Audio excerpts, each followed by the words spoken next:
What we do here is go back.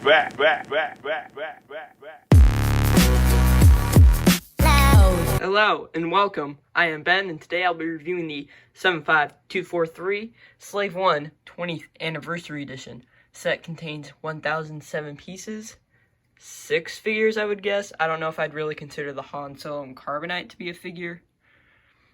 And on the back of the box, they'll show that the wings can move, there's a handle, how to shoot the spring-loaded shooters, the other 20th Anniversary exclusive minifigs, and the original 2000 Slave 1. That was a very rough model. In the instructions, they do some general information about the sets they picked, the original model compared to the new model, and the other sets where you can get the other exclusive 20th Anniversary figures, and some information about who owned the Slave 1 and who owns it now. What I forgot to mention in the beginning of the video is that this set retails for $120 US. And for price per piece ratio, that is not fantastic. But you do get 6 figures and a pretty massive model. Compared to old models, parts of the ship aren't as great. In this area, it is very flimsy if you try to pick it up here sometimes. Compared to the old models, they would have you open part of it up and they'd have like a big rubber Lego missile to shoot out. But this one does not have that. It just has 2 green spring-loaded shooters and a couple of the cannons that I believe all of them have had. Lego did a very good job at picking what colors to use. The dark red with the dark green is very nice. The sand green and the the dark orange is kind of out of place because the UCS model didn't have it. Which, if that didn't have it, then this is kind of weird to just have it in the playset model that came after the UCS one. There aren't actually that many stickers. There may have only been like 9 total. And I thought there was going to be way more. But there's only 2 per wing, 2 in the front, a couple in the cockpit, and just these 2 right here. The detailing on the side of the ship is also very nice. They use like the ingot pieces, some grill, quarter round tiles, and that's kind of mirrored on both sides. They also use Lego CMF plates, but instead of black, they're in the light bluish gray, which is really nice. The cannons to me are very well built, how they mix Technic and system bricks together. They make for a very nice design that you can pose and it won't just move on its own. Now, like I said earlier in the video, it isn't very good to pick it up right here because this area is very flimsy. Like, if you just try to pick it up here, it may snap in your hand. What I would suggest is picking it up right around here, lifting, then flipping it over, pulling out the handle, and then grabbing it like that. The wings in Boba Fett move with gravity, so as you tilt it like this, like in the landing position, the wings are going to go with the ground. At all times, no matter what, the wings are going to go with the ground. So is Boba Fett.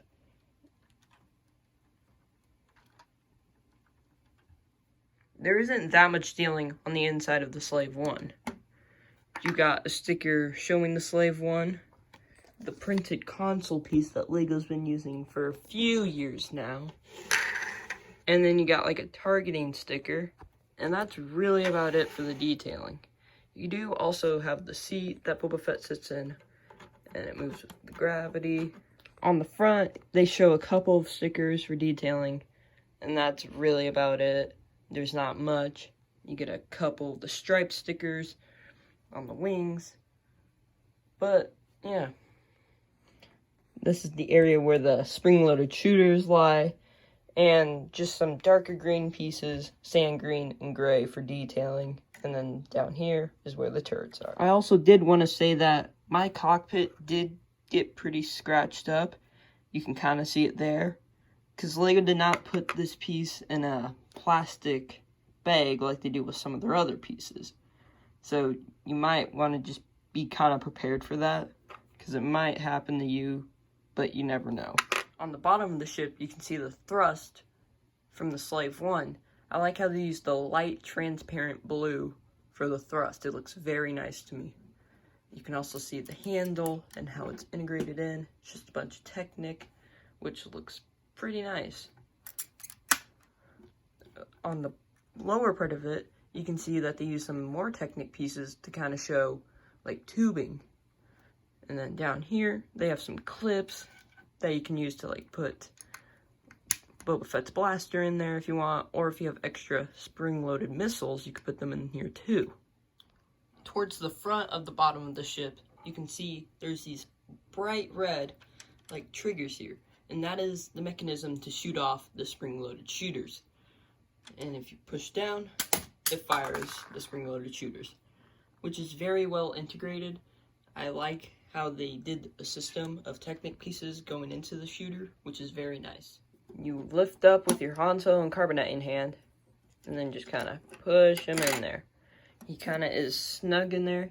You can't really see, but it is a very nice fit. That Princess Leia is standing on says 20 years, Lego Star Wars 1999 to 2019.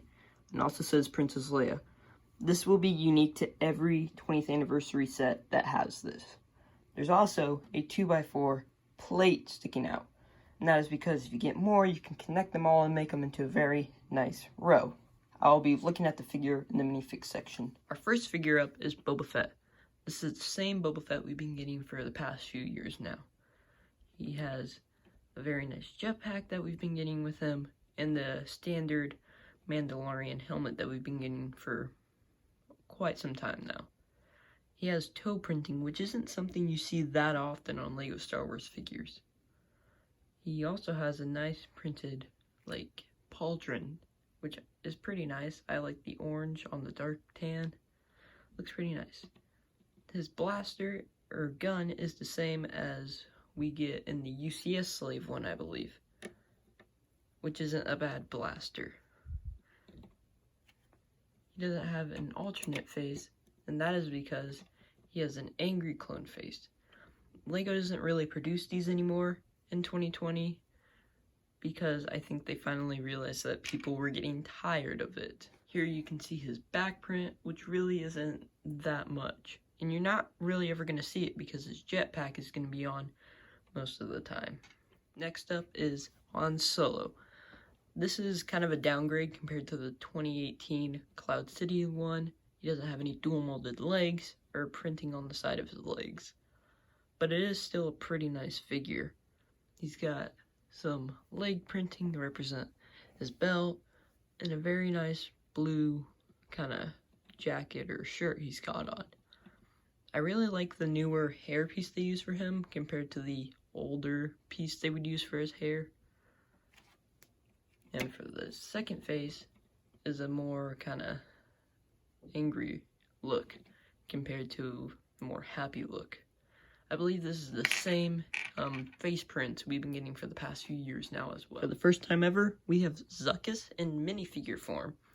He has a very nice custom molded head, which I believe we never saw on any other figure.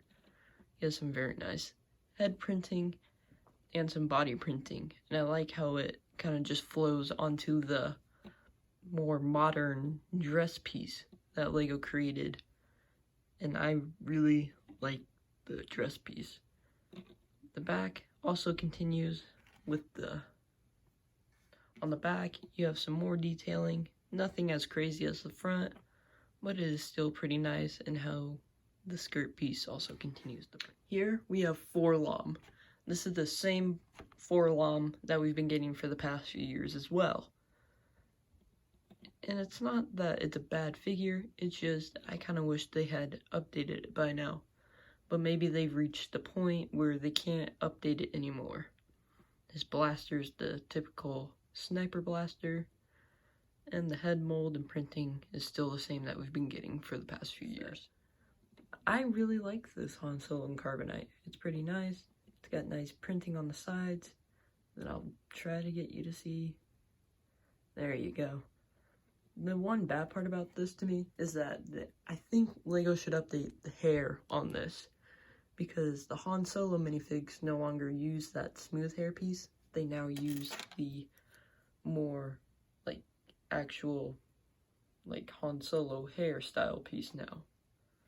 On the back of this, it has a couple clips where you can put your Han Solo figure in there to just clip on if you would like him to, so he can just stay in there. Finally, we have Princess Leia. This is the OG Princess Leia. It has the yellow skin tone and the old hair bun piece. On the back, it says 20 years Lego Star Wars, which I'm glad they did because now people on the secondhand market can't rip you off. The blaster is very iconic. It uses a stud and the megaphone piece and some very basic printing on the front. And some very basic face printing as well. No pupils during this time, and the lips were just kind of generic. I give this set a 9 out of 10. To me, it's like a mini UCS model with how much detailing there is.